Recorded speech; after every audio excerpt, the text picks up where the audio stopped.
Tip number 4 is do things you enjoy.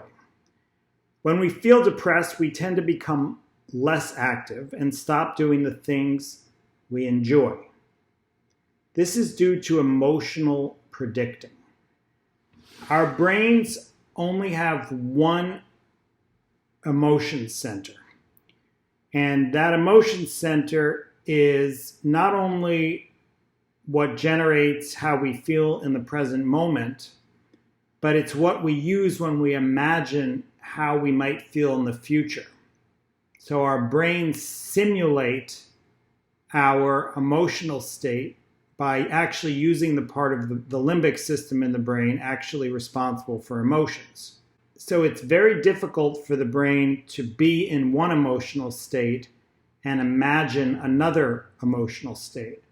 What usually happens is when we predict our emotional state using the same area of the brain that provides the current emotional state, we just use the current emotional state for that prediction. So if we're feeling really happy, then we'll predict when we think about how we'll feel doing something in the future that we'll feel really happy.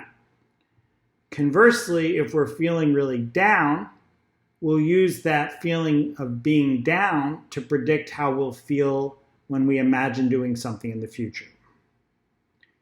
Emotional predictions, though, are usually false. In other words, just because we're feeling one way at the moment, really it does have no predictive value for how we'll feel in another moment in the future doing something else.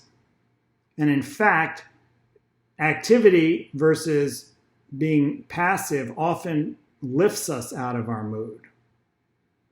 But when we predict how we'll feel, we're not thinking about that change that will take effect. If you look at your day and think about what to do, if you use your current emotional state and you're depressed, you're much less likely to do anything else than what you're currently doing, which is just thinking about what you're going to do and actually not doing anything.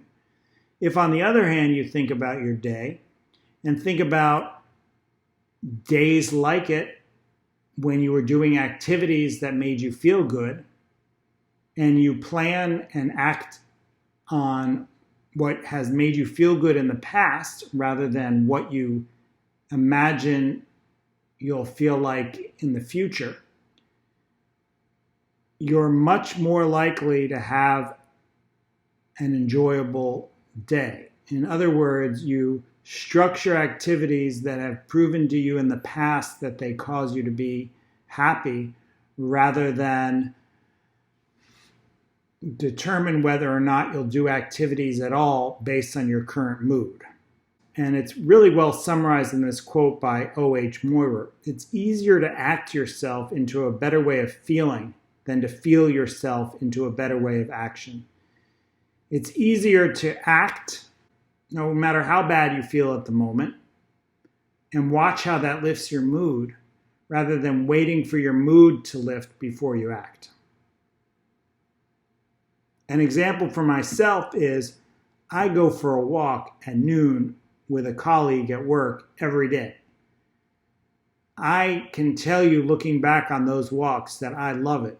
We get to go to parks, we're out in the sun, it's a great workout, I feel reinvigorated before the afternoon.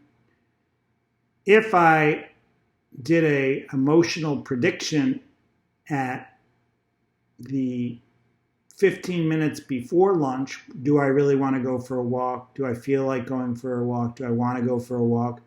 I would be using how I feel in that current moment to determine my next step.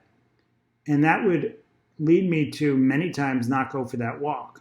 But because I act myself into a better way of feeling every day, I'm glad I do and happier as a result.